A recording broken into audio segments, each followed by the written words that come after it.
I thank the Prime Minister. Questions without notice. The Leader of the Opposition. Thank you, Mr Speaker.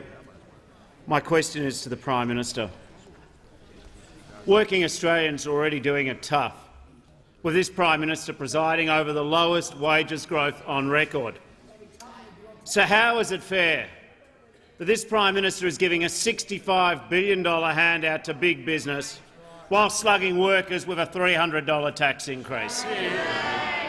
The Prime Minister has the call. Thank you, Mr Speaker. And, Mr Speaker, the honourable member knows very well why we are supporting reductions in company tax. The arguments were made by him very, very well here only a few years ago. In fact, he stood at the dispatch box as a minister in the Gillard government and he said lower company taxes result in more investment, higher productivity and higher wages. That's what he said as he made that case. And that was orthodox economics, Mr Speaker. It was absolutely accepted from both sides of politics that the lower business taxes result in more investment, higher productivity and higher wages and more employment.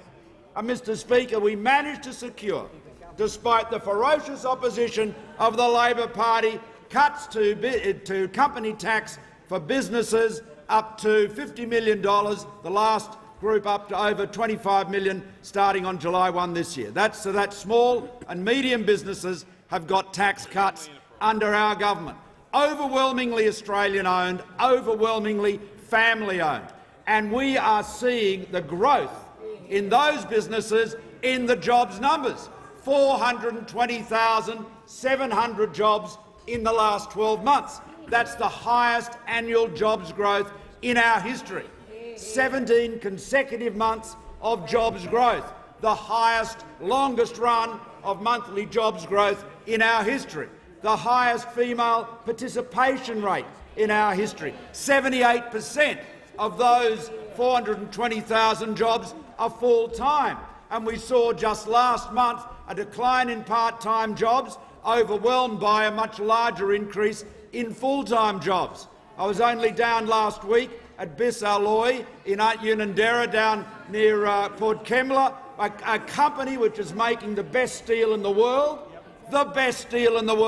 who we have been defending, obviously, and internationally. And that company told us how they are increasing their employment numbers as their growth continues. They're encouraged by the business tax cuts, and they are encouraging and re-engaging casual workers as full-time employees. So you're seeing more full-time employment, higher female participation, highest jobs growth in our history. That's what our economic policy delivers. We promise jobs and growth, and that's exactly what we're delivering. And the honourable member knows full well that the company tax cuts are a huge part of that, and the arguments for making them are exactly the ones he presented from this dispatch box when he was in government. The member for Gilmore. Thank you, Mr Speaker. And my question is also to the Prime Minister. Will the Prime Minister advise the House how the government's plan for lowest business taxes will help generate jobs, grow wages for Australian workers and their families? And can the Prime Minister describe how alternative approaches will impact on our economy? The Prime Minister has the call. Thank you, Mr Speaker, and I thank the honourable member for a question. And the member for Gilmore was with me when I visited Bisalloy last week, and she knows full well so many of her constituents work there at Bisalloy or indeed at BlueScope, and they know exactly how important the encouragement we're providing to business is. Mr Speaker, more than 420,000 jobs created over the last 12 months, 17 consecutive months of jobs growth, both records. But we want to see even more jobs, and we want those jobs and skills to stay in Australia rather than to go overseas.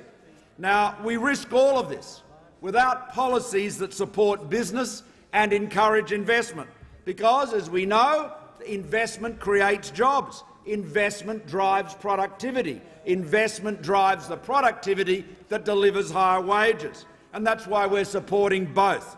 businesses will only increase investment where they have an incentive to do so. And that's why we need to have a competitive tax rate for all businesses. So we've already seen this. As I said in my previous answer, for small and family businesses, up to $50 million turnover, they are responding, they are investing, they are employing, and they're paying more workers, higher wages as a result. Now, we want that same support for all businesses so that even more jobs can be created for Australians. Now, Mr Speaker, the average full-time worker would have an extra $650 in their pockets each and every year as a result of our enterprise tax plan. So we stand for lower taxes because they create jobs and grow wages. And, Mr Speaker, the Labor Party, on the other hand, does not have a single policy that would encourage one business to invest $1 or hire one employee. They have no policies at all. The Labor Party has none. They practice a form of fantasy economics where you can raise taxes and increase spending and then promise Australians they'll somehow be better off. Now, Mr Speaker, Australians can see through that. They know if you raise an additional $200 billion in tax, which is what Labor is proposing, the equivalent of $8,000 for every man, woman and child in Australia, now, Mr Speaker, that Labor claims that that is going to encourage economic activity. We all know what higher taxes do. They discourage investment, they discourage employment and they reduce opportunities for Australians when we owe it to Australians to be increasing them. Mr Speaker, whichever way you look at it, the Labor Party is against investment, it's against jobs. Concluded. Members on my left, member for McEwen. I don't need any help with the clock. The Deputy Leader of the Opposition. Thank you, Mr Speaker. My question is to the Prime Minister. Over the last 2 years, wages have grown by only 4%, while company profits have increased by a very substantial 32%. When companies are already pocketing massive profits, which they haven't passed on to workers, why should Australians believe that a $65 billion handout to big business will mean higher wages for them? The Prime Minister. Mr Speaker, I thank the honourable member for a question. The National Accounts data show that over the past year, private sector company profits grew by 5%, while compensation of employees grew by 4.8%. So the premise of the honourable member's question is wrong. ABS Business Indicators data shows over the past year aggregate wages and salaries and company gross operating profits both grew by 4.3%. Now, Mr Speaker, even if we were to accept Labor's 2-year time period, it ignores the fact that in the 4 years prior to that, company profits had been declining. And, Mr Speaker, indeed, over the past 6 years, compensation of employees has grown by 21.8%, while company profits grew by 13.7%. So the whole proposition that companies are making gigantic profits at an ever-increasing rate and employees' wages are not keeping up is completely and utterly false, and the figures I've just quoted prove that very point. Mr Speaker, the honourable members opposite are now in the business of denial on the question of tax and investment. They seem to now think that higher taxes are good for investment. Well, Mr Speaker, if we go back to the member for Lily's 2010 budget speech, that was a cracker. He said he was cutting. We all remember he was proposing to cut company tax by 1%. Member for Griffith. And he said cutting the company tax rate will make Australia a more competitive destination for investment. Greater investment in capital will support higher productivity and real wage increases for Australian workers. And then he went on to say our key business tax reforms will increase real wages by 1.1% in the long run, putting an extra $450 a year into the pockets of workers on average earnings. So, Mr Speaker, what sort of fantasy economics is it that reducing company tax increases investment, increases productivity, increases wages if it's done by a Labor government, but doesn't if it's done by a Liberal National Coalition government? Mr Speaker, this is the way in which the Labor Party has shifted from a party that used to recognise that the private sector was important for employment to a party that has, as they said, the Leader of the Opposition said very clearly when he met the Business Council of Australia, a party that has declared war on business, on aspiration, on investment and thus on jobs. Time has concluded. The member for Chisholm has the call. My question is to the Treasurer. Tony is a constituent in my electorate of Chisholm. His income is $32,000 from his self-managed super fund. Under Labor's retiree tax, he will lose $5,000. Shame. Treasurer, how will Labor's retiree tax hurt Australians like Tony in my electorate, and what is the government doing to guarantee the essential services that Australians rely on? The Treasurer has the call. Speaker, I thank the member for Chisholm for her question because she's right. Under the Labor Party, Australians will pay more. They'll pay more in higher taxes. They will pay more in higher private health insurance premiums. They will pay more in higher electricity bills. They will pay more in higher rental costs for their housing, Mr Speaker, and they will pay more as retirees with Labor's cruel retiree tax, Mr Speaker. And Tony is no different. Tony is no different to Alan in the electorate of Canning. He'll be paying more, Mr Speaker. He'll be paying $10,000 more in the refunds, the tax refunds he will lose as a result of what the Labor Party proposed to do. It's like others in all of the electorates on this side of the House, people who their only crime, according to the Labor Party, is they've gone out there and they've bought shares. They've bought shares, Mr Speaker, and those shares are providing them with income to pay the electricity bill, to pay their medical bill, thousands of dollars that they rely on because they went and they bought shares. Now, the Labor Party says that this is a loophole, that it is a loophole, it said. It is a loophole, is what they've said from those opposite. Maybe they can explain this to me, Mr Speaker. Why is it okay for someone on a high income to get the full value of the tax benefits of franked dividends?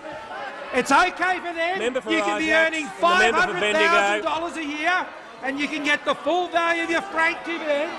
But if you're earning less than $18,000 a year, if you're earning less than $37,000 a year, well, there's no tax fund for you under the Leader of the Opposition's plan. There's no tax refund for you because he's getting his hands in your pockets, because this Leader of the Opposition is addicted to tax, because he's addicted to spending, and nothing can control him other than the Australian people by ensuring that this Leader of the Opposition can never get his grubby hands in the hard-earned earnings of retirees around this country, Mr Speaker.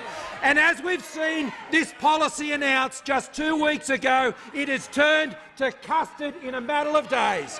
Mr Speaker, first they're going to compensate people, then they're not going to compensate people, then they're going to compensate people again. And now here today they may compensate people, Mr Speaker. This policy, Mr Speaker, has been an absolute dog's breakfast. The Shadow Treasurer, I don't know what's worse, the idiot who put it forward or the idiot who agreed with it. The member for Rankin. Members on my right. Member for Rankin. Thank you, Mr Speaker. My question is to the Prime Minister. How is it fair that under the government's policies, a wealthy retiree couple would get a cash bonus from dividend imputation, despite the fact that they have $3.2 million in super, own their own home have $200,000 in Australian shares outside super, draw $130,000 a year in super income, receive $15,000 a year in dividend income and pay no tax? The Prime Minister has the call. Well, Mr. Speaker, Members on my left. well, The member for well, Wakefield. Mr. Speaker, the honourable member overlooks in his question that what his party is seeking to do is to prevent any Australian, no matter what their financial status is, from getting the cash from a franking credit that they have not been able to offset against other income. And, Mr. Speaker, the justice in allowing self-funded retirees and pensioners and people on low taxable incomes to do this is very apparent. Look at the outrage, the indignation from the Labor Party when I make that point. Mr. Speaker, I want to delve into recent history. Yes, you're right, you'll regret this. 20 years ago, Labor's election policy, Members on my left. 1998, this is what the Labor Party said. They went on a unity ticket with John Howard to the election. And this was the Members policy. on my left. Low-income older people will be able to use their imputation credits even if they do not pay tax. The member for Wills is This will sworn. mean that they can effectively cash out the value of their imputation credits and increase their disposable income. And, Mr. Speaker, the Labor policy went on to say this reform will benefit many low-income retired Australians, including full-rate pensioners who are otherwise not embraced by the taxation system. Many thousands of pensioners who have modest investments in public companies currently obtain no tax benefit from the franked dividends they receive. The full value of these credits will now flow through to the pensioner shareholders. In addition, the reforms will ensure that investors who currently pay little or no tax will not be unfairly disadvantaged. So, Mr. Speaker, that was Labor's policy then. It was also the Coalition's policy, and the reform was legislated with bipartisan support in 2000.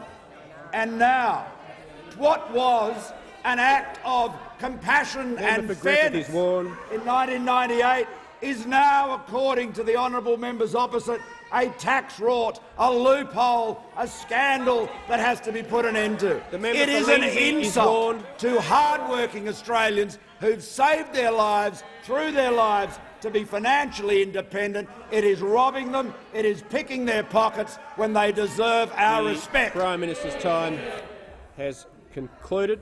Just before I call the member for Indi, the level of interjections is far too high. A number of members have been warned. They know what happens next.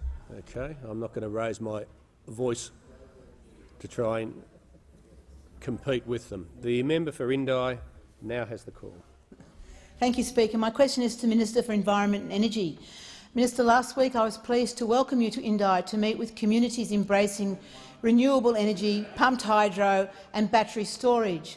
And you noted there's a dramatic transformation that's taking place in Australia's energy system, a once-in-a-lifetime transformation as we move into the world of microgrids, demand management, rooftop solar, pumped hydro and battery storage. Minister, would you agree that partnerships that upskill communities and build capacity can help deliver affordable, reliable and secure energy? And can the minister please outline to the House how microgrids will provide energy stability under the government's National Energy Guarantee? The Minister for the Environment and Energy. Very good. Thank you, Mr. Speaker, and I thank the member for Indi for a question. And it was a real pleasure to join her and the local communities in her electorate last week, including meeting representatives from Albury-Wodonga, from Beechworth, from Penalla, from Wangaratta and from Yakandanda, Mr. Speaker. And in Yakandanda, Mr. Speaker, the local community has put in place a 90-kilowatt solar system that will save $1 million over the life of that project for the community. And we also went to the Winton Wetlands, where they're looking at a 10-megawatt solar project, Mr Speaker, and these are local communities who are taking responsibility for their own power generation. In doing so, are reducing their power bills and helping Australia transition to a cleaner energy future. And as the member rightly says, we are going through a once-in-a-century transition in our energy system, from a centralised system with traditional synchronous sources of generation to one where much more distributed generation and microgrids and renewables and storage, Mr Speaker. And we are helping, through the Australian Renewable Energy Agency, to support the rollout of these projects. And while I was in Indi, I spoke about the $12.5 million funding round that the Australian Renewable Energy Agency has announced, where it will support pilot projects in local communities like those in Indi that bring together renewables and storage, and it could be batteries, or it could be, as they're looking at in this community, pumped hydro storage, inverters and other smart control systems, Mr Speaker, and other projects that the Turnbull government and the Australian Renewable Energy Agency continue to support, including the Garden Island microgrid, which brings together wave energy and storage and solar in Western Australia, in Coober Pedy in South Australia, again wind, solar, batteries, and reducing the reliance on diesels. And then the Lakeland storage and solar project in northern Queensland, Mr Speaker, and the member for Leichhardt's electorate, which is a 10-megawatt solar project and 1.4 megawatt-hour battery project, Mr Speaker. And all this is coming together under the National Energy Guarantee, the recommendation from the Independent Energy Security Board, which is a key opportunity that we cannot let pass to properly integrate energy and climate policy to ensure a more reliable and affordable system.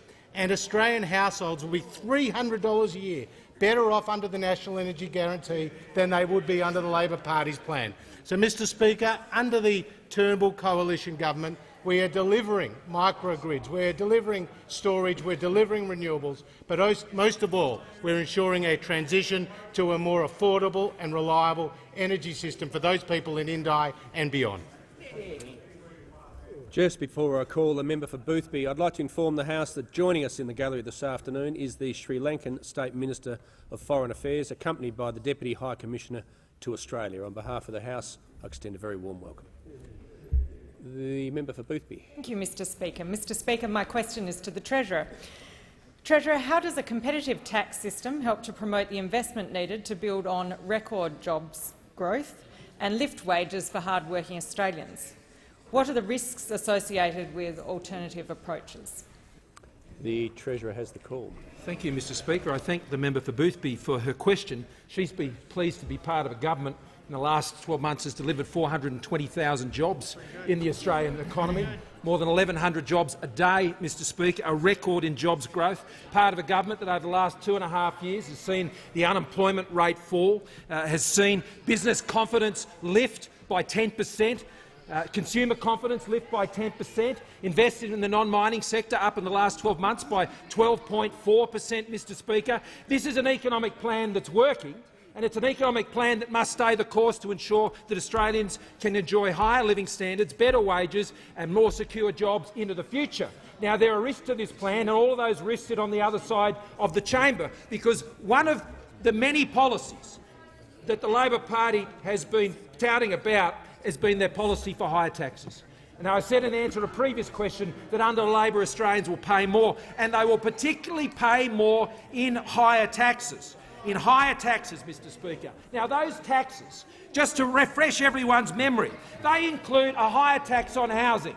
So if you're one of the 32,000 nurses who own an investment property in this country, you're going to pay higher taxes, Mr Speaker. If you're out there and you've worked hard and you've been able to earn more in your life, you're part of those who are going to have to pay higher income taxes under the opposition, some $24 billion worth in higher taxes on earnings. If you're running a family business, Mr Speaker, like the member for Reid is very well acquainted with, if you're running a family business, $22 billion on higher taxes from you, from the Leader of the Opposition. Higher taxes on business overall, small and medium-sized businesses, but just not there over all businesses. $60 billion in higher taxes for you under Labor. You're going to pay higher taxes on your savings for superannuation, another $25 billion, and as we've just been discussing, an extra $60 billion, just shy of that, at $59 billion on retirees who will have their tax refunds swiped, stolen, taken away by the Leader of the Opposition, Mr Speaker. Now, this is the difference between the Labor Party and the Liberal and National parties. We understand when you go out and you go to work and you earn money, it's your money. It's your money, Mr Speaker. Those opposite think they own it all when they're in government. They think a tax cut is the same as a welfare payment, Mr Speaker, and that is an indictment on every single one of them. They do not respect the earnings of Australians. They see that the earnings of Australians are all there to put in their pockets. They boast about a war chest, Mr Speaker, for the election, a war chest that will be paid for by the savings and earnings of Australians and Australian business, Mr Speaker, because they are reaching deep. The leash is off this Leader of the Opposition, and he won't tax until he can't stop. The Leader of the Opposition has the call. Not even English. Thanks, Mr Speaker. My question's to the Prime Minister. How is it fair that the Prime Minister is hitting 7 million working Australians with a tax increase, while he's giving a $65 billion handout to big business, including $9.5 billion handout to the big banks? The Leader of the House will cease interjecting. The Prime Minister has the call. I thank the honourable member for his question, and he gives me the opportunity to continue with my our consideration of the 2010 Labor budget, because this was such an enthusiastic endorsement of a relatively small cut to company tax. It was only 1%. It was only 1%. They actually booked a $600 million reform dividend in additional revenue as a result of it. Mr Speaker, they said here in their budget papers the government's tax plan will promote growth across the entire economy. Independent modelling of the plan indicates it will deliver a reform dividend of 0.7% increase in GDP in the long run, which over time can be expected to flow through into taxation revenue, which is why they booked the dividend. The reduction in the company tax rate is expected to increase. The Prime Minister will resume his seat. The Leader of the Opposition on a point of order. On direct relevance, my question was about the 2017 government budget increasing taxes on 7 million Australians. The Leader of the Opposition will resume his seat. His question was about tax rises, company tax cuts, and the Prime Minister is talking about company tax in a policy area. The Prime Minister has the call. Yes, thank you, Mr Speaker. Well, Mr Speaker, I go on, and it said in the 2010 paper the reduction in the company tax rates expected to increase GDP by 0.4% in the long run. So, Mr Speaker, that was just a 1% cut in company tax. That's what Labor said. That's what the advice they got from Treasury. They put it in the budget papers. It wasn't a political speech. It was right there in the papers, signed by the Treasurer and the Minister for Finance at the time. And the logic remains precisely the same. The reason we have cut company tax up to $50 million turnover businesses, and we're seeking to cut it for all businesses, is precisely the same logic that Labor advanced in 2010. It increases investment, increases productivity, increases wages, and of course that has a result in increasing government revenues, and you can see how much Labor thought it would do then. Now, in terms of the National Disability Insurance Scheme, Mr Speaker, the very simple fact is that Labor was dripping with compassion talking about the NDIS, claiming it as a great Labor enterprise and a great Labor achievement, but did not fund it. They did not fund it. And you can have all of the compassion under the sun, but you cannot look into the eyes of a mother with a disabled child and say, I want to look after you, and then not provide the funds to do so. So that's what we're doing with the Medicare levy, and Labor should stop their hypocrisy, stop all their bogus compassion and get behind it and make sure that we pay for that great national enterprise of the NDIS. The member for Corangamite. Thank you very much, Mr Speaker. My question is to the Minister for Revenue and Financial Services. Will the minister update the House as to how the government plans to grow the economy for the benefit of all Australians? Is the minister aware of any alternative approaches? The Minister for Revenue and Financial Services. I thank the member for Corangamite for her question, and she is one of the hardest working members in this place for her constituents. She knows how important it is to drive growth, to increase investment and to boost jobs in this country. The government has already alleviated tax pressure for middle-income Australians by increasing the threshold from $80,000 to $87,000. We have cut taxes for small and medium-sized enterprises down to 27.5 cents in the dollar, although we want it to drop further to 25%.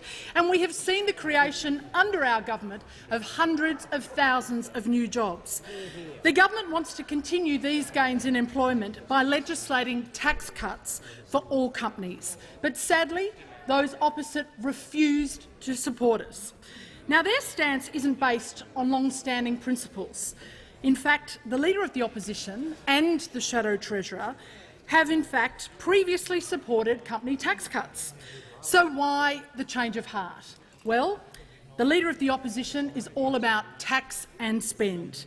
So ferocious is his appetite to slug Australians with new and higher taxes, more than $200 billion at last count, he is willing to slip his hand in the pocket of low-income earners in this country, pensioners, part pensioners, war widows and self-funded retirees, through his new retiree tax policy.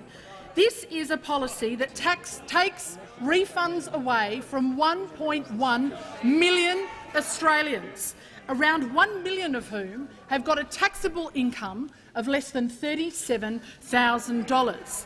Now, upon this announcement, the Shadow Treasurer assured everybody it was a well-targeted measure. Yet in the same breath, he was forced to admit that more than 200,000 pensioners would suffer. Presumably, he also knows that close to 40% of those pensioners are women over the age of 70, grandmothers using refunds of their own taxes to meet day-to-day living expenses or to buy presents for their grandkids. Now, we hear rumours today that those opposite are going to change their policy, a policy that they described only a week ago as carefully designed, properly designed, sensible. The fact is that Labor are snatching at the handbags of thousands of Australian grandmothers. They have lied about the impact of their policy. They continue to lie today. And those Australians know that the only people who are prepared to protect their retirement income are sitting on this side of the House. We will protect those people who aspire in this country. We will protect their retirement income. The member for McMahon. Thanks very much, Mr Speaker. My question is to the Prime Minister. Prime Minister, how is it fair that the Prime Minister is hitting ordinary workers with a $44 billion tax increase to pay for his $65 billion big business tax cut? The Treasurer. Thanks, Mr Speaker, and I thank the Prime Minister for the opportunity to respond. And I'll answer the member with his own words, which were, as we recall, he was talking about disability care, a scheme which is overdue in Australia. I'm glad the opposition, to give them credit, has come on board and supported. He was referring, of course, to us when we were in opposition. It was not easy to introduce. We took it to the Productivity Commission. They gave a report on how it should be done, and he said we did have to pay for it, to increase the Medicare levy. That's something that was very controversial when we did it, but I think the right thing to do, because all Australians would recognise that as a decent, compassionate nation, it is the right thing to do now. It is overdue. What a hypocrite the Shadow Treasurer is, Mr Speaker. What a pathetic hypocrite. The Treasurer will withdraw. Thank you, Mr. I withdraw, Mr. Speaker. But you cannot run or hide from the fact, Mr. Speaker. You cannot run or hide from the fact, through you, Mr. Speaker, that the shadow treasurer on this matter has had more faces even than the Leader of the Opposition. They're all around, Mr. Speaker. They look in every direction, every single direction.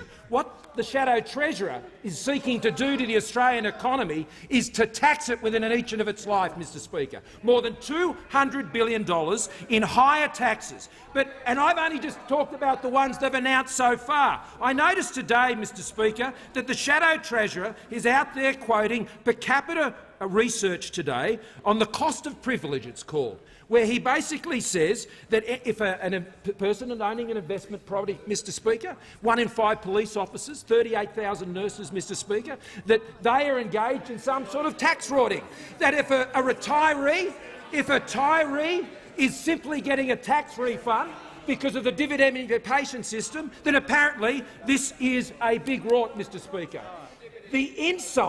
The insult from the Leader of the Opposition and the shadow treasurer is to treat these Australians with contempt and tell them that they're somehow cheating the tax system. But what he doesn't refer to in the capital research today is that research that he's referring to, which is apparently the cost of these great privileges and loopholes, includes an estimate of the cost of the CGT exemption for family homes, Mr. Speaker. For family homes. And as he goes around and he quotes research from the Grattan Institute when it comes to the issue of their retirees tax, let's not forget it's the Grattan Institute themselves which want to include the family home in the assets test for the pension and also want to apply capital gains tax to the family home, Mr. Speaker.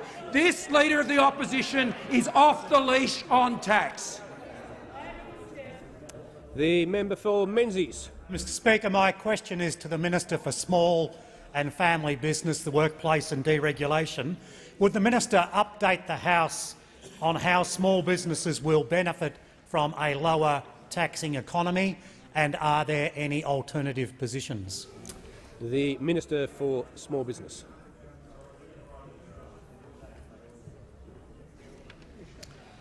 Thank you, Mr. Speaker, and I thank the member for Menzies for not only his question but his long-held faith and belief in the small and family businesses in his electorate, some 16,500 of which are already benefiting from the Prime Minister and the Treasurer's enterprise tax plan.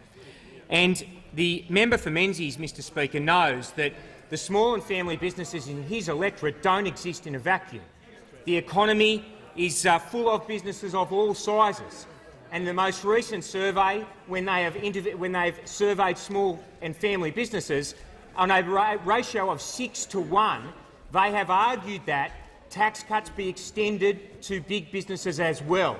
Why? Because they benefit from it, because they form part of their supply chains. I mentioned the Treasurer and the Finance Minister and myself visiting Qantas recently, talking about the 3,000 companies. And I noted that when I did that, the member for Kingsford Smith took to Twitter and he said, but they don't pay income tax. No, he's obviously a fan of Albertinomics. They made a loss, company tax, they made a loss and they're carrying it forward. But what have they done in that period? They have taken some of that money turning around and they've invested in their staff's pocket. So far since 2014, they have paid non-executive staff bonuses amounting to $220 million. Why? Because when you cut taxes, in this case perfectly reasonably because there was a turnaround off the back of large losses, you get businesses that will then incentivise and bonus their staff. We are seeing it in the US as we speak across the board. That is the reality of how small and family businesses, in fact businesses irrespective of size, conduct their operations. What the alternate approach is? The alternate approach is they believe on the other side of the House, the Leader of the Opposition, that he is the best person to tell small and family businesses in this country how much of their money they can keep. Why? Because he's the best placed person to tell them how they should spend it. He has never run a family or a small business in his life, yet he wants to determine how much they have left in their own profit, What do they do with their profits? They reinvest in themselves. They back themselves. They take on bank debt. They hire people. They put their home on the line every day. They head off, and they're the last to pay themselves when they do this. The 1.1 million small and family businesses that made not $1 in profit last year, yet paid $39.5 billion in salaries to their staff. The reality is, Mr Speaker, the Prime Minister and the Treasurer, this side of the House, we have a plan. We are prepared to back small and family businesses. Those opposite aren't, and I'm happy to campaign against them. The member for Petrie. The member for McEwen was reflecting on the minister's family and had asked that he withdraw. The member for Petrie will resume his seat. The member for Richmond. Speaker, and my question is to the Prime Minister. How is it fair that this Prime Minister is making it even harder for pensioners who are struggling with their power bills by cutting the energy supplement of $14 a fortnight, whilst giving a $65 billion handout to big business? The Prime Minister has the call. Well, thank you, Mr Speaker. And the honourable member, of course, in her seat of Richmond, has many self-funded retirees and many pensioners. And I'm sure she's been getting a lot of messages about her leader's effort to double tax hard-working Australians who've retired and saved their money. It's important to remember, Mr Speaker, that the franking credit that a person on low taxable income is able to cash out is tax that's already been paid. By denying them the ability to get the cash, what they are doing is, in effect, the Labor Party is double taxing people on lowest incomes. That's what they're doing. Members on my left. Exactly what they're doing. Oh, yes, they are. Absolutely. That's the effect. Let's be quite frank about it. Now, the honourable member will know. I met with the member for Cowper, a couple in their late 80s. Prime Minister will resume his seat for a second.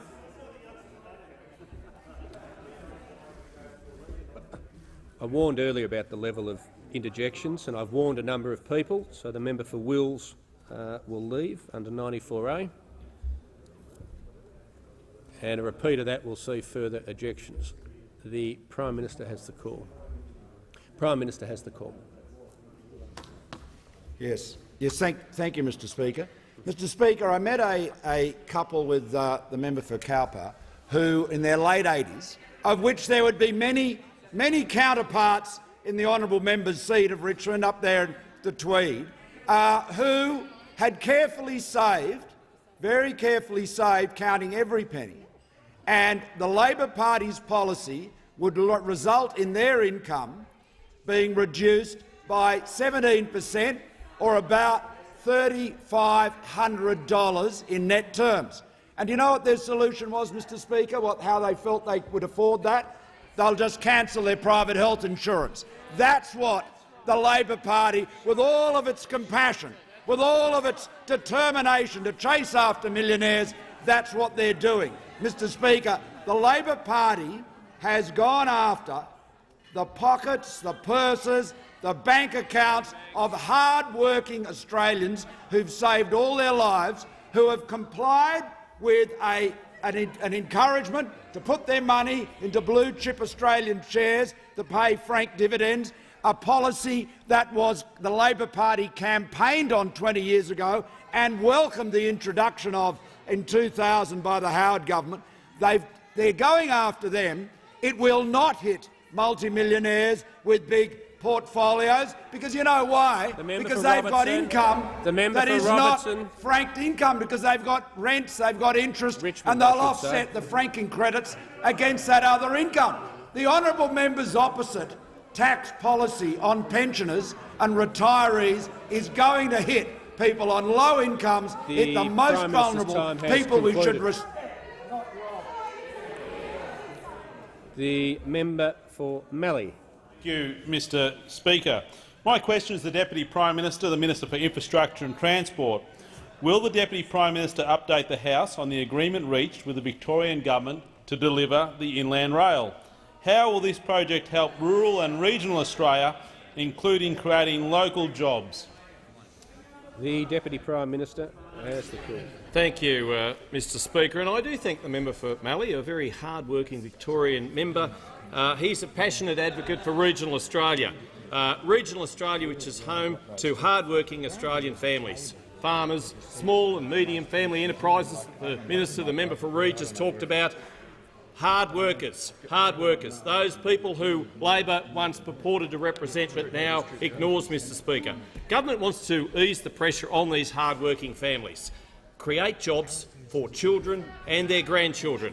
Mr Speaker, Inland Rail is transformational, and just 2 Fridays ago I stood on the Southern Cross Railway Station platform in Melbourne, and just having signed the first bilateral agreement, the first intergovernmental agreement with the Victorian government, Mr Speaker. I'm looking forward to getting on board, Mr Speaker, with the New South Wales and Queensland governments. Mr Speaker, Inland Rail is a $9.1 billion Commonwealth investment, the largest rail project, Mr Speaker, that the Commonwealth has been involved in for more than a century. Mr Speaker, a 1,700-kilometre corridor of commerce, Mr Speaker. It is transformational. It is nation-building infrastructure, Mr Speaker. Most importantly, Mr Speaker, it is job-creating, particularly for regional Australia, Mr Speaker. As I said, the first intergovernmental agreement has been signed with Victoria, a state which is going to have $7 billion of additional gross state product added to it because of this corridor of commerce. Future agreements with New South Wales and Queensland, I look forward to those, Mr Speaker. Now, while the line doesn't directly go through Mallee, Mr Speaker, the region is going to benefit, Mr Speaker. $440 million for the Murray Basin Rail Project, Mr Speaker, brought about by the Liberal Nationals federal government, Mr Speaker. Refurbishing rail lines in northern Victoria, Mr Speaker. Biggest Commonwealth contribution to freight rail in Victoria's history. The Mildura line alone, Mr Speaker, carries $650 million worth of agricultural freight annually, moving local produce safely and efficiently to port and to market, Mr Speaker. The benefits cannot be understated, Mr Speaker. Now, we need to take advantage of those trade agreements that we've got with South Korea, Japan, China, Peru. Mr Speaker, the TPP-11, Mr Speaker, very good, arranged through the Liberal Nationals government.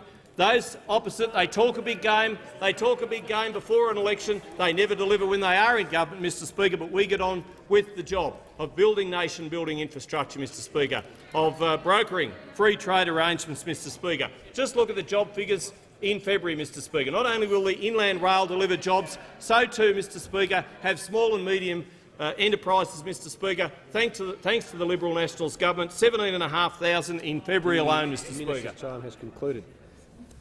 The member for Jagga Jagga. Excuse me. Thank you, Mr Speaker. My question is to the Minister for Social Services. How many pensioners across Australia are worse off today because of this Prime Minister's changes to the pension assets test? Yeah. Members on my right. The Treasurer will cease interjecting. The Treasurer will cease. The Minister will resume his seat. The Treasurer and the Leader of the House are warned.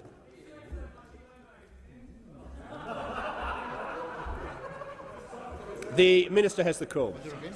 Thanks, Mr Speaker, and I thank the member for her question. And I'd like to point out that since the Coalition formed government in 2013, pensions have increased by $86 a fortnight for singles and about $130 a fortnight for couples. Pensions continue to rise twice a year. And the age pension is paid at the highest fortnightly rate of income support payments in Australia's social security system.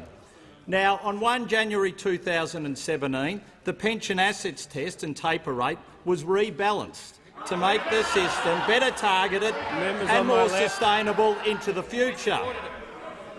Around 165,000 Australians received a higher pension as a result of changes to the assets test from 1 January 2017. This includes about 50,000 people who moved to the full pension.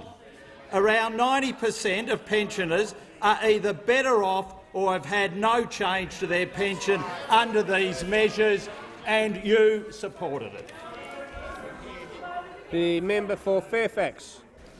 Mr Speaker, my question is to the Minister for Defence Industry. Will the minister update the House on how the recent announcement to acquire 211 combat reconnaissance vehicles will not only deliver the best capability to our military, but also create jobs around Australia? The Minister for Defence Industry has the call. Well, thank you, Mr Speaker, and I thank the member for Fairfax for his question. Recently, the Prime Minister and I and the Minister for Defence announced the largest acquisition in the Army's history, a $15.7 billion vehicle acquisition, the combat reconnaissance vehicles, which will protect our soldiers, offering them the best safety, the greatest lethality in the battlefield. It is a step change for the Army in its capability. After a very long process between Rheinmetall and BAE, Rheinmetall won the contract for that massive acquisition. So we are supporting our capability. It's $15.7 billion over the life of the project. $10.2 billion of that will be spent in Australia.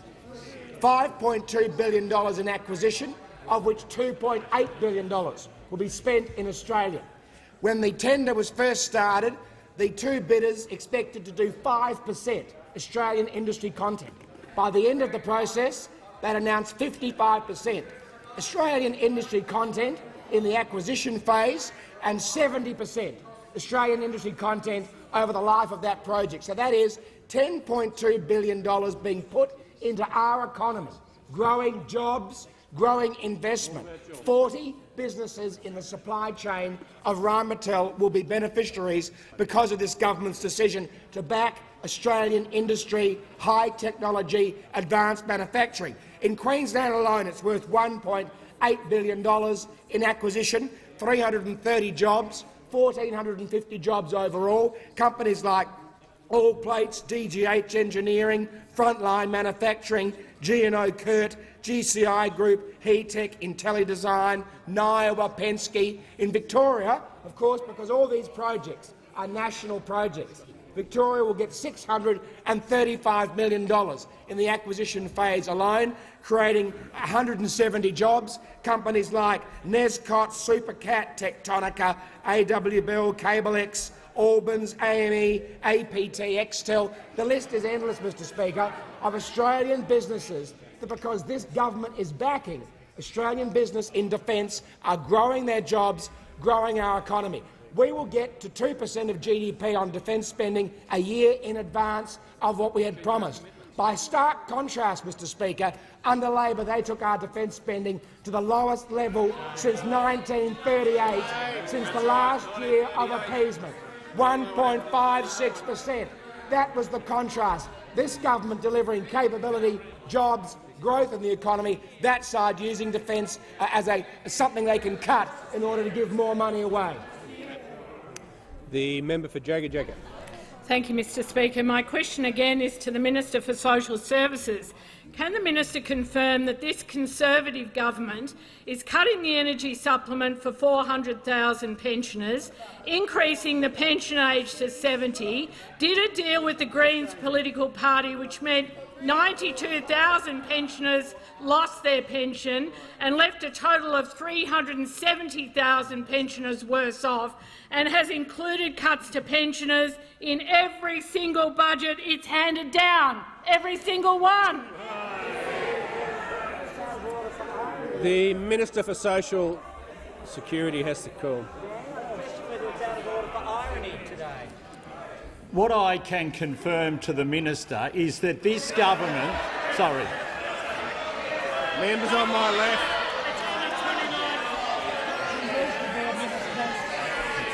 Members on my left. The minister has the call. The minister has the call. Thanks, Mr Speaker. What I can confirm to the Shadow Minister is that this government has from the word go started repairing the mess that this Labor Party left for us. Now, we've had to make some tough decisions. But you were so desperate when you were last in government, you put 80,000 single mothers onto New Start. What we want to do is make sure we don't have to do that again. We want to make sure that don't do that again. So what are we doing when it comes to welfare?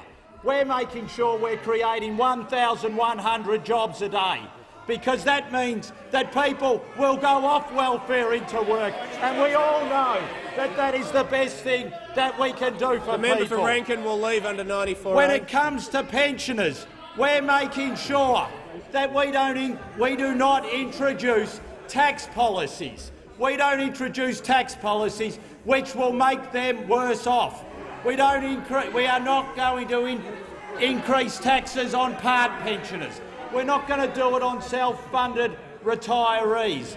What this government is about is making sure that we have a sustainable budget, which means that we will be able to look after those who need it most, but we will also make sure that we will encourage people off welfare and into work. And that is the best thing. That is the best thing we can do. And when it comes to pensioners, we will not be introducing the type of policies that you have just increased, which will make pensioners and part pensioners worse off. All you want to do is tax, tax, tax and tax. Well, we on this side don't want to tax, and tax. We want to make sure that we're getting people working, that we're encouraging people into work, that we're encouraging companies to employ more people, because that way we can make sure that we won't be doing to pensioners and part pensioners what you would get to them if you get on this side of the crossbench. The member for Robertson has the turn. Thank you, Mr Speaker, and my question is to the Minister for the Environment and Energy. Will the minister update the House on how the government is creating jobs by delivering a more affordable and reliable energy system and investing in nation-building energy projects such as Snowy 2.0? Is the minister aware of any alternative approaches? The minister has the call. Thank you, Mr Speaker, and I thank the member for Robertson for her question, and know she's deeply committed to creating more jobs for the people of Gosford, the people of Mooney and the people of Woy Woy, Mr Speaker, across her electorate. And she is proud to be part of the Turnbull government, who has helped create more than 420,000 new jobs over the last 12 months, Mr Speaker. More than 327,000 of which are full-time, Mr Speaker. 17 consecutive months of job growth, Mr Speaker. The longest record, the longest job growth in consecutive months on record, Mr Speaker, something that we on this side of the House are very proud of. And the project Snowy 2.0, a nation-building project, will create jobs in three key ways. Firstly, it will see the creation of more than 5,000 jobs in building the 27 kilometres of tunnel and the new power station, Mr Speaker. We will be standing on the shoulders of giants, like the grandfather, Mr Speaker, of the member for Hume, who was the chief engineer on the original Snowy project that was championed by Sir Robert Menzies and Chifley, Mr Speaker, and the member for Chifley himself, whose father worked on the Snowy project, Mr Speaker, and who, like many on that side of the House, is proud. And somebody who's particularly pleased that we're going ahead with Snowy 2.0, Mr Speaker, is the member for Eden Monaro. Because you know what he said? He said this is an exciting project for the nation, Mr Speaker. That's what he said. So the Labor Party is supporting the Turnbull government's plans. The other way this will create jobs is by creating a big battery for the east coast of Australia. It will smooth out the volatility as more renewables come into the system. The big lesson out of South Australia's big experiment that went wrong under Labor, Mr Speaker, was that as more wind and solar comes in the system, you need the backup storage, whether that is batteries or pumped hydro, and this is what Snowy 2.0 will do, Mr Speaker. And the third way we'll be creating jobs is by the Commonwealth now taking 100% ownership of Snowy 2.0. The Treasurer has unleashed more than $6 billion for productive infrastructure in the states of New South Wales and Victoria, more than $4 billion in New South Wales and more than $2 billion in Victoria, Mr Speaker. Roads, rail, bridges, funded by the federal government in the states of New South Wales and Victoria. So Snowy 2.0 will help us not only improve our energy system, will also ensure thousands of new jobs are created. The member for Blair. Thank you, Mr Speaker. My question is to the Minister for Home Affairs.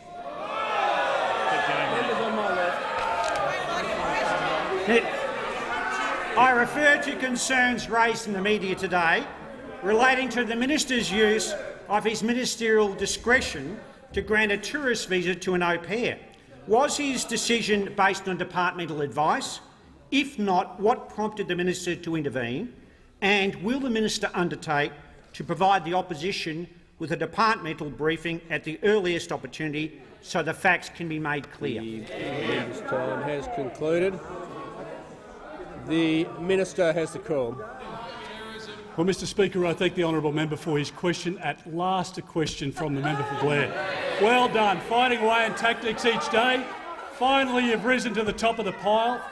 3:06, you've missed out on television, but nonetheless, throw the dog a bone, I guess. Now, Mr Speaker, there are media reports around today which talk about a decision that I made in relation to a visa. There are defamatory parts of that, which I'm going to address with the journalist. Our family does not employ an au pair. My wife takes very good care, in my absence, I might say, of our 3 children. We have never employed an au pair. I've instructed before that journalist that that story is completely false, and yet it still continues to be published. Now, Mr Speaker, in relation to the matter otherwise, and I'll release more detail as I'm putting it together at the moment, because, as I say, it is defamatory, and I won't tolerate it being printed again. I make decisions I won't.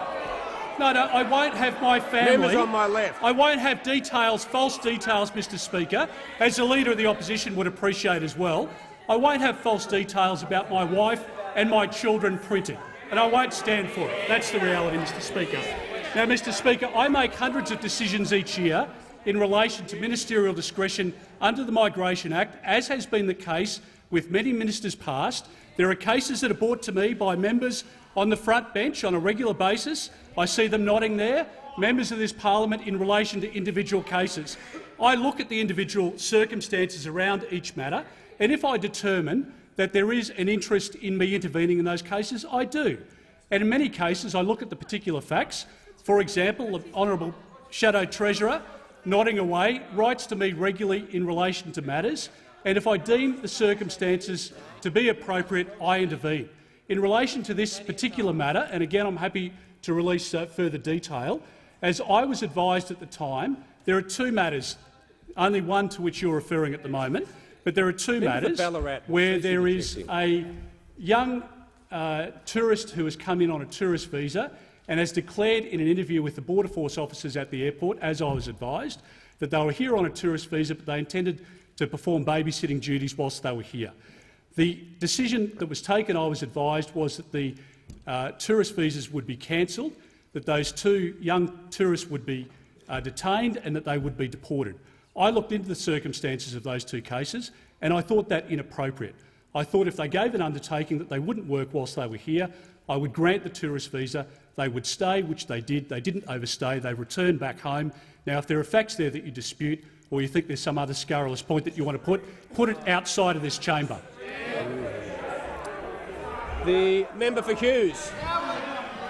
Member for Hughes has the call. My question is to the Minister for Urban Infrastructure and Cities. Will the minister update the House on how the government is delivering its commitment to a city deal for Western Sydney. How will this process improve livability and encourage jobs and growth in the Western Sydney region? And is the minister aware of any other alternate approaches? The Minister for Urban Infrastructure has the call. Well, I do thank the member for Hughes, who has a strong advocate for Western and South Western Sydney. And as he rightly says, on the 4th of March, the Western Sydney City Deal was announced by the Prime Minister, together with the Premier of New South Wales and the mayors of 8 Western Sydney councils, reflecting the cooperation between 3 levels of government. This is a coordinated plan designed to deliver long-term prosperity for the region, and there are multiple pillars of this plan: planning reforms and the release of land for housing over the next 20 years, transport infrastructure so that the people living in that housing can be connected to jobs and other places they want to go. Of course, Western Sydney Airport, a $5.3 billion investment, the Western Sydney Infrastructure Plan, $3.6 billion investment in multiple roads. For a second, the member for Macarthur will cease interjecting or leave the chamber. The minister has the call.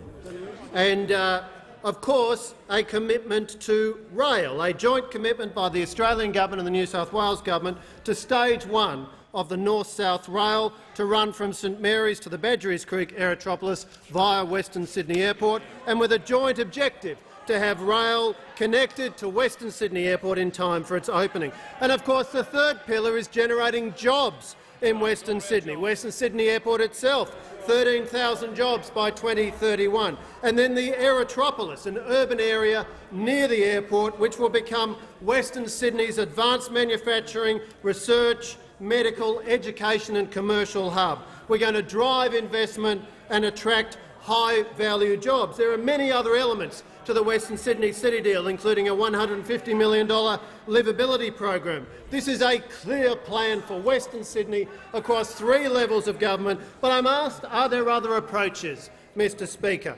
And of course, there's Labor's 2015 plan, under which they were going to deliver 14 kilometres of rail from Leppington to the airport for $400 million. It's a miracle. 14 kilometres of heavy rail for $400 million.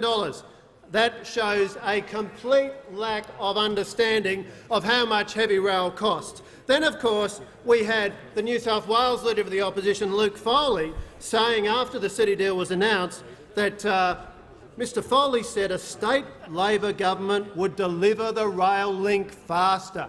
New South Wales Labor claiming they would deliver a rail link faster than the coalition. This is the same New South Wales Labor that was in power from 1995 to 2001. They announced 12 separate rail projects. They delivered exactly half. We never saw the Bondi Beach rail line. We never saw high-speed rail from Sutherland to Wollongong. We never saw the CBD to Rozelle Metro. Labor has a hopeless record of delivery. We've got a plan. The Western Sydney City Deal. Concluded. The member for Greenway. Mr Speaker, my question is to the Prime Minister. Last year, the NBN halted its HFC rollout because of ongoing problems. And this year it was confirmed the cost of the HFC rollout had increased by another $310 million. Is the Prime Minister still committed to deploying his expensive HFC network to 3.1 million Australian households and small businesses, or is he planning to dump parts of his HFC network for a copper rollout instead? The Prime Minister has the call. Thank the honourable member for a question. I just remind the honourable member, she's obviously forgotten what I said when we were last together, that HFC stands for hybrid fibre coax, and the coaxial cable is made out of copper. So I just make that point to the honourable member for future reference. The member for Leichhardt has the call. Member for Leichhardt. Thank you very much indeed, Mr Speaker. And my question is to the Minister for Law Enforcement and Cyber Security. Will the Minister update the House on the assistance the government is providing to communities impacted by natural disasters this summer? The Minister for Law Enforcement and Cyber Security. Thank you, Mr Speaker, and I thank the member for Leichhardt for his question, and I know he has concerns about the impacts of Tropical Cyclone Nora on isolated communities in his electorate. Now, Mr Speaker, in the last 2 weeks we've seen nature throw her worst at many communities here in Australia at either end of the country. In the north we've seen 2 Category 2 cyclones, and in the south we've seen a number of communities ravaged by bushfires and by floods in northern New South Wales. And of course, Mr Speaker, we know that the impact on many communities has been devastating. We saw in the north from the cyclones power damage and downed trees on an enormous scale. In the south we saw destroyed homes, farms, businesses, 1,000 livestock, dairy cattle lost around the Cobden region. Now, Mr Speaker, yesterday and last week the Prime Minister and I were able to visit Tathra and Cobden in south-western Victoria to talk to impacted communities. We saw firsthand the devastation caused. But we also saw, Mr Speaker, resilience, courage and selflessness. We saw communities rallying together to respond and to recover from incredible hardship. Fortunately, Mr Speaker, very fortunately, there has been no loss of life despite the devastating impacts.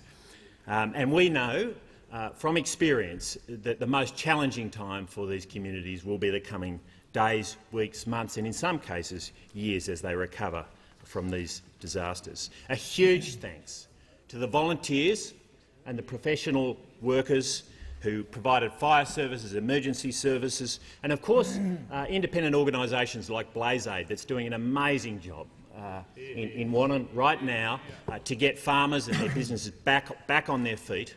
Extraordinary work from those sorts of organisations. We thank also the ADF because, Mr Speaker, the ADF have provided over 1,000 people to provide clean-up services to clean up in the Darwin area, alongside 50 US Marines, which is an extraordinary contribution as well. Now, Mr Speaker, state and territory governments have primary responsibility for responding to natural disasters, but we provide support, some very significant support under the NDRRA. This is a critical role of the government, and we've contributed over $11 billion to support for relief and recovery from natural disasters in the last decade. We expect these areas to receive support under that program as well. Our thoughts and prayers remain with those farmers, the families, the business people impacted. Mr Speaker, I commend the resilience of these communities in the face of great hardship. The Leader of the Opposition on indulgence.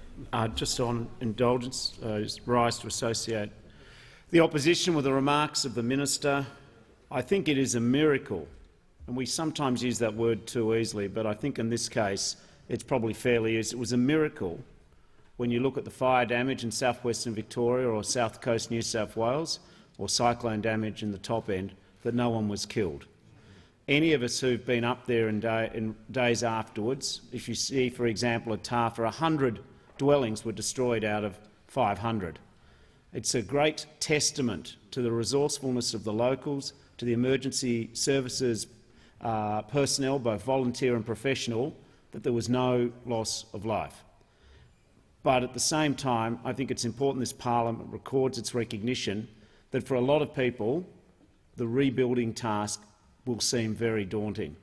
And in the first 24 and 48 hours after these disasters, there's a lot of adrenaline, there's a lot of attention, the media is interested, there's visits and everyone's right there beside the people affected.